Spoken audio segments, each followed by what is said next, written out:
அஸ்ஸலாமு அலைக்கும். மருதாணி வச்சு ரொம்ப நாள் ஆச்சு. அதனால் நேற்றே பறிச்சுட்டு வந்து ஒரு கையில் வந்து வச்சுட்டேன். இன்னொரு கையில் வந்து பத்தலை. ஏன்னா நான் நேற்று நிறைய பறிச்சுட்டு வந்து எங்கள் தங்கச்சி எங்கள் மாமியெலாம் பக்கத்தில் இன்னொரு தங்கச்சி மாமியெலாம் இருக்காங்க. அவங்களுக்குலாம் எப்போவுமே கொடுத்துட்டு தான் நானும் வச்சுக்குவேன். நேற்று வந்து ஒரு கையில் வச்சேன்னா இன்னொரு கையில் பத்தலை. அதனால் இன்றைக்கி வந்து எங்கள் வீட்டில் சின்ன செடி தான் இருக்குது. அதுலேருந்து பறிச்சுட்டு இன்னொரு கையில் வைக்கலான்னு சொல்லிட்டு இன்றைக்கி அதை வந்து பறிச்சுட்டு உருவிட்டு இருக்கிறேன். இன்றைக்கி இதுதான் அரைச்சி நான் இன்னொரு கையில் வைக்க போகிறேன். நாங்கள் எப்போவுமே மருதாணி பறித்தா நாங்கள் வந்து எங்கள் தங்கச்சி இன்னும் எங்கள் மாமி யாருனாலும் பறித்து அரைச்சி வச்சாங்கன்னா எனக்கு தராமல் வைக்க மாட்டாங்க. அதேமாதிரி நானும் அவங்களுக்கு கொடுக்காம வந்து வைக்க மாட்டேன். அது அப்படின்ட்டு தான் எங்கள் வீட்டில் வந்து அதுதான் நேற்று வந்து ஒரு கையில் வச்சுட்டு இன்னொரு கையில் பத்தலைன்னு சொல்லிட்டு நான் வந்து இன்றைக்கி வந்து பறித்து வச்சுட்டு அரைக்கலான்ட்டு இருக்கேன். இது வந்து வெயில் காலம் வந்துருச்சுனால இப்போ வந்து ஸ்கின் ப்ராப்ளம்லாம் நிறைய பேருக்கு வரும். அந்த மாதிரி உள்ளவங்களுக்கு இந்த மருதாணிலாம் வச்சா அந்த மாதிரி ஸ்கின் ப்ராப்ளம்லாம் வராது. அதே மாதிரி இது வந்து உடல் சூட்டையும் தணிக்கும். இது வந்து ரொம்ப குளிர்ச்சி. இந்த மருதாணி வந்து நான் வந்து அதிகமாக வைக்குவேன். எனக்கு வந்து மருதாணி வந்து ரொம்ப ரொம்ப பிடிக்கும். இந்த மருதாணி வந்து எனக்கு வந்து இந்த வெயில் வந்து 10 நாள் கூட ஆகலை. அதுக்குள்ளேயும் இந்த எறும்பு கடிச்ச மாதிரி சோப்பை கையில் வந்து முதுகில் வந்து ஃபஸ்ட்டு வந்துச்சு. நான் என்னன்னு தெரியாமல் ஃபஸ்ட்டு வந்து ரொம்ப நல்லா சொரிஞ்சிட்டேன்னா அது என்ன எரிச்சல் தண்ணி கோத்து வச்சுக்கிடுச்சு. அதுக்கப்புறம் நான் ஃபஸ்ட்டு எடுத்துன்னு என்ன செய்யணும், டக்குன்னு மாத்திரை எதுவும் மருந்து எதுவும் வாங்கி போடலை. என்ன பண்ணால் தேங்காய் எண்ணெயும் கத்தாழையும் தான் நான் போட்டேன். அது வந்து சரியாயிடுச்சு. இப்போ திரும்ப கையில் வந்திருக்குது. அதே மாதிரி தான் அந்த இடத்துல போனதுக்கப்புறம் திரும்ப கையில் வந்திருக்கு. அதில் நான் வந்து பட்டுன்னு அதை வந்து ஃபஸ்ட்டு சொரிஞ்ச மாதிரி சொரியலை. நான் வந்து அதை அப்படியேட்டு விரிஞ்சிட்டே போய் சிவப்பு கலரில் இருக்குது. ஆனால் அதை நினச்சேன் படர் தாமரை நினச்சேன். ஆனால் அது வந்து படர் தாமரை கிடையாது. அது என்னன்னே தெரியல. எறும்பு கடிச்சிட்டு அந்த மாதிரி சிவப்பு கலரில் இருக்குது பெருசாட்டு.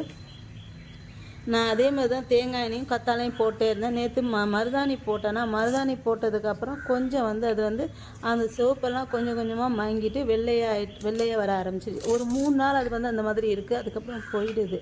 நம்ம அந்த மாதிரி மருந்து நீங்களும் அந்த மாதிரி வந்துச்சுன்னா எந்த ஸ்கின் ப்ராப்ளம் வந்துச்சுன்னா உடனே மாத்திரை மருந்து வாங்கி போடாதீங்க. முதல்ல கை மருந்து பாருங்கள். அதுக்கப்புறம் வந்து ரொம்ப அதிகமாக ஆயிடுச்சுன்னா டாக்டர்கிட்ட போங்க. நானும் நேற்று அப்படி தான் பண்ணேன். எனக்கு வந்து மருதாணி போட்டோன்னே அது வந்து சிவப்பெல்லாம் மாறி அந்த எரிச்சல் வந்து அதிகமாக இருந்துச்சு. அந்த எரிச்சலில் வந்து இப்போ வந்து கம்மியாக ஆரம்பிச்சிருச்சு. இப்போ இது எல்லாத்தையும் நான் வந்து உருவிட்டேன். இது உருவிட்டு எப்படி அரைக்கிறது சொல்லிட்டு இப்போ வந்து நம்ம பார்க்கலாம்.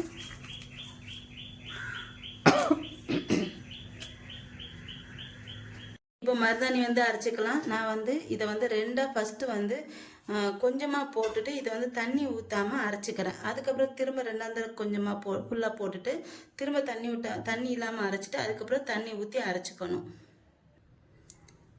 இப்போ மீதியும் போட்டாச்சு. மீதியும் போட்டுட்டு இப்போ இந்த பாருங்க இந்த மாதிரி அரைச்சிக்கணும். ஃபஸ்ட்டு வந்து திரும்ப வந்து மீதி இருக்கிறதையும் இதில் போட்டுக்கலாம். போட்டுட்டு இதையும் தண்ணி ஊற்றாமல் ஃபஸ்ட்டு வந்து அரைச்சிக்கணும். அதுக்கப்புறம் தண்ணி ஊற்றி அரைக்கணும். இந்த காம்பெல்லாம் கொஞ்சம் வலுவாக இருக்கிறதுனால மிக்சி வந்து மொத்தமாக போட்டால் டக்குன்னு வந்து சுற்றாது. அது பிளேடும் சீக்கிரம் போயிடும். அதனால் வந்து நான் பாதியாக போட்டு அரைச்சிட்டு அதுக்கப்புறம் தண்ணி ஊற்றி அரைக்கிறேன்.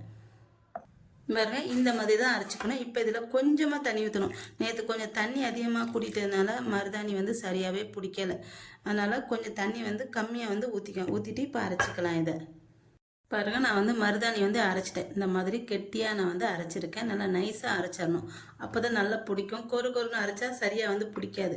நாங்கள் சின்ன வயசில் என்ன செய்வோம் அப்படின்னா நல்லா பிடிக்கணும் அப்படின்னு சொல்லிட்டு புளி அப்புறம் பாக்கு வந்து பாக்கு கொட்டை வரும் பார்த்தீங்களா, அதெல்லாம் சேர்த்துட்டு அரைப்போம். இப்போ நாங்கள் வந்து அந்த மாதிரி சேர்க்குறதில்ல. ஏன்னா அது எல்லாமே நல்லா வந்து மருதாணி வந்து எங்கள் வீட்டில் வந்து நல்லா பிடிக்கும். இப்போ இதை நான் வந்து வைக்க போகிறேன். நான் வந்து எப்போவுமே இந்த மாதிரி தான் வைக்குவேன். எங்கள் அண்ணன் பிள்ளை எங்கள் தங்கச்சிங்க இருந்தால் சின்னதாக போட்டால் வைப்பாங்க. நான் என்ன செய்வேன், நல்லது தானே அப்படின்னு சொல்லிட்டு ஃபுல்லாக அப்படிட்டு அள்ளி எடுத்து பூசிடுவேன். நேற்று அப்படி தான் வச்சேன்.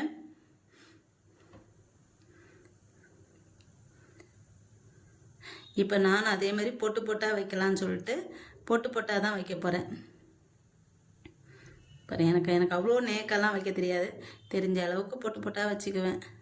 இல்லை இந்த மாதிரி தான் பூசிக்குவேன்.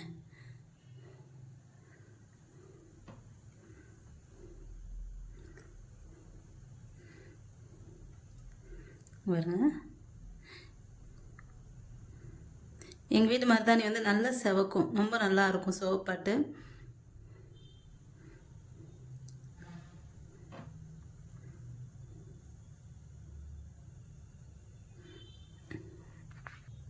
இப்போ இந்த மாதிரி வச்சிட்டேன்னா அதுக்கப்புறம் நான் என்ன செய்வேன், குப்பி வந்து என்ன செய்வேன், ஒரு எல்லோரும் செய்வாங்க இங்கே கொஞ்சம் இங்கே கொஞ்சம் இங்கே கொஞ்சம் இப்படி வைப்பாங்க. நான் அப்படி செய்ய மாட்டேன்.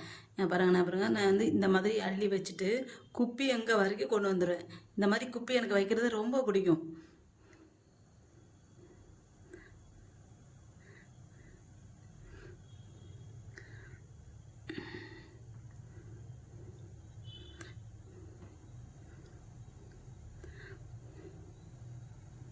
பாருங்க பின்னாலே நல்லா பெருசாக வச்சு விட்டு வர்றது. இந்த பார்த்தீங்களா இந்த விரல் எப்படி இருக்கு அந்த மாதிரி.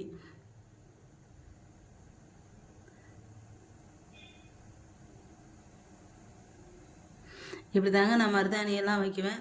என்னோட இந்த வீடியோ உங்களுக்கு பிடிச்சிருக்குன்னு நினைக்கிறேன். என்னோட இந்த வீடியோ உங்களுக்கு பிடிச்சிருந்தா லைக் அண்ட் கமெண்ட் ஷேர் பண்ணிக்கோங்க. என்னோட சேனலை மறக்காமல் சப்ஸ்கிரைப் பண்ணிக்கோங்க.